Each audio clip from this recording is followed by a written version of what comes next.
That's right. You want to take a call on small farmers? We've got Casey in South Carolina. He's been on the phone for a while. Casey, what do you think about this? Hi, David. Hi, Leanne. How are you two today? Hello. Doing good. How are you? Doing real well. I'm kind of concerned specifically about Codex alimentarius and how it plays in exactly to what you were just talking about with the culling of the population. I also feel it ties in with Obamacare and food rationing. Mm-hmm. Any thoughts on that from you all? Oh, absolutely. As we were talking, when I was talking to Paul Joseph Watson, he pointed out that they can see this stuff coming. They know, and they see that there's a food shortage coming. They see food prices spiking. We have that happening in the United States now. They know that when food is becoming scarce, they know that there's going to be civil unrest that's going to follow as a result.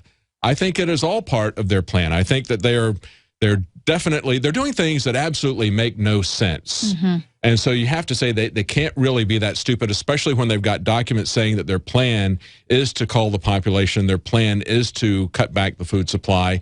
When you start seeing this stuff happening, it's not necessarily incompetence. Right, and they've had these plans for hundreds of years, so they've got their bloodlines or whatever have no problem continuing to carry on this reality that they see for themselves, you know, the singularity. Yeah, the guy who came up with the term genocide pointed out the 4 steps that happened in the Ukraine. I mentioned it before. Cut out the political leadership, co-opt the churches, bring in massive immigration, and cut off their food. We've seen this happen over and over again.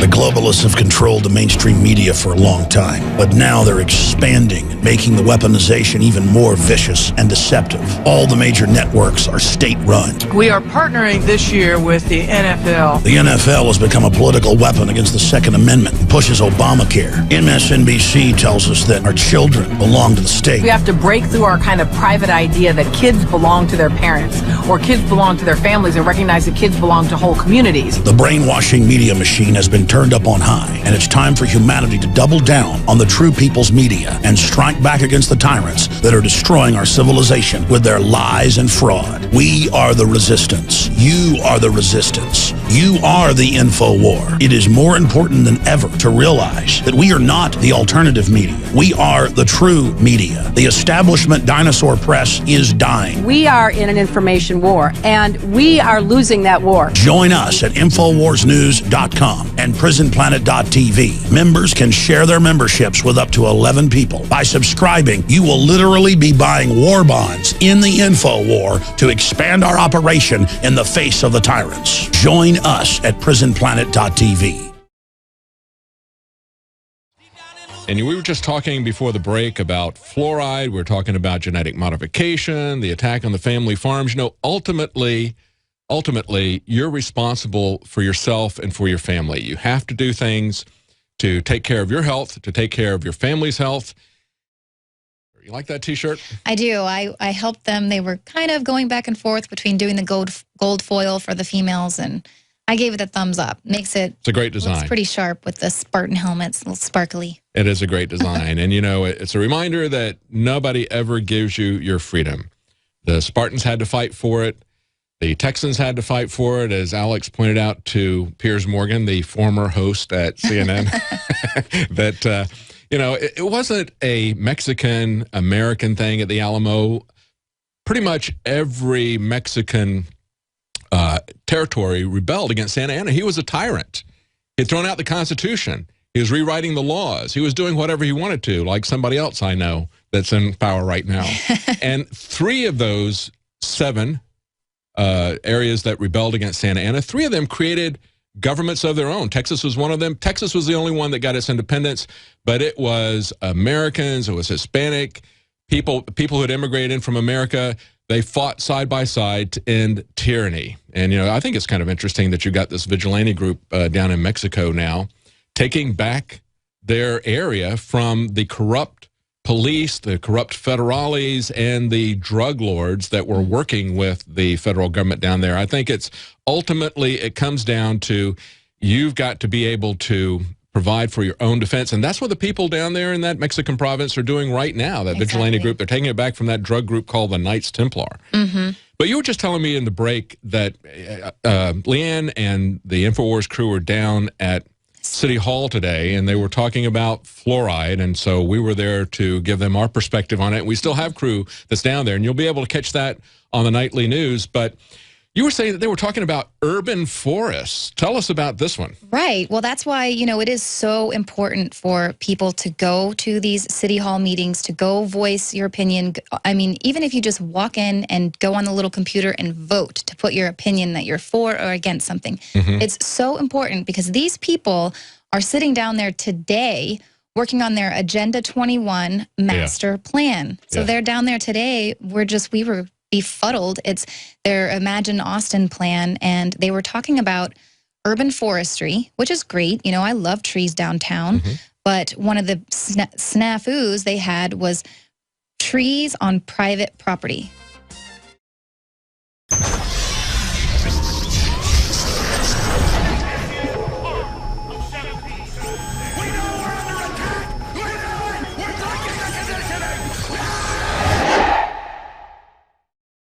Subbing for Alex in this overdrive, and I'm joined here in the studio with Leanne McAdoo. And we just wanted to clear out a few of the callers who've been waiting for a while. I got Bill in Georgia, Eric in Tennessee, Rocco in North Carolina, Kevin in Georgia. I'm going to just limit it to those. I don't know if we can get through that in this segment here. We're going to try to go through fairly quickly. Bill in Georgia, what's on your mind? Hello. Okay, let's go to Eric in Tennessee. Eric, what's on your mind? Leanne. David, Leanne, are you there? Yeah, we're there. How you doing? All right. Doing well. Glad to hear you guys today. You always do an excellent job when Alex is away. Thank you. The thing that really gets me, people are always crying, in their milk about how their kids are, taken and how this and that is going on and how the state steps in. People forget that birth certificate that they sign when they have the kid in the hospital pretty much puts them in state custody from day one. So, I mean, we're a debtor nation. They own us from the time that we're born until the time that we die and they sign that death certificate. If people realize that more than they do, I think that it would change a lot quicker in this country. Yeah, very good point. And they've had court decisions where people have complained, especially in Massachusetts. I think it was at a school where a parent was concerned about what his children were being taught in school, and they said, hey, when you bring your child to the school and turn them over, you've abandoned your child to the state. I mean, we need to start rolling these things back, and people need to understand really what the true perspective of the state is towards us. They really do believe that they own us, and we need to reassert the fact that they don't, and it's an educational issue. Thank you very much, Eric. Let's go to, I want to try to get through as many calls as we can. Let's go to Rocco in North Carolina. Hey, David, thanks. Hey. I've been really amazed how all across the board, no one's really covering in detail the plans for this Article 5 convention. There's so many players and divergent groups coming into place. You have the Convention of States people, Glenn Bench up on board, Mark Levin, Rob Natelson. Yeah, that's not a solution. You know what the problem is? The problem is not our Constitution. The problem is that we got a gang of criminals who are running our government who don't pay any attention to the Constitution or their oath to it. That's the real problem. And unless we get that changed, a constitutional convention, as far as I can see, can only make things worse because if they don't obey the law now, what makes you think if you had a better law, they would obey that? But of course, they can always come in and give themselves legal cover to remove the restrictions that they currently have. Is that your take on it? Absolutely. The logical fallacies are clear. I completely agree with you. Not only would you be trusting the current occupants of Congress right. and the state legislators, allegedly, there's two huge logical fallacies. Number one, you're trusting these people, oath breakers, oath breakers, to present good amendments, and then even if they did, which would be, it would be hard to believe that would happen, then you're going to trust them in Congress to obey the new amendments when they're existing the current Constitution. I think it would be great if Alex could get on Stuart Rhodes, have a little debate with Bruce Fein. I think it would be an awesome show. Yeah. Oh, yeah, absolutely. I agree with you. It's absolutely insane to think that these people would have the integrity to change something. But, once they pay attention to that, once the jurisdictions of Washington, D.C. and Chicago start paying attention to Supreme Court decisions on the Second Amendment as well as to the Constitution, then I'll agree that maybe they've got something there. Let's go to Kevin in Georgia. Kevin. I can't talk. Hello? Hey, how you doing? What's on your mind? about solutions. Have you do you know anything about John Duresh? No, I don't. I've only got about 20 seconds. I'm sorry to cut you short, but yeah, tell me real quickly what you want to say. About NationalLibertyAlliance.org. He wants to bring back the common law grand jury. Okay. And that would straighten out all our problems. Oh, yes, our juries are a mess. Yeah, also look at Fully Informed Jury Association feature. Well, that's it for today's show. We're going to be back tomorrow. Alex is going to be joined by Tucker Carlson live in studio. The InfoWars crew absolutely loves coffee because we love being awake. And I am somewhat of a connoisseur of coffee. So many times you go to a restaurant or even to a coffee shop and the coffee tastes like garbage.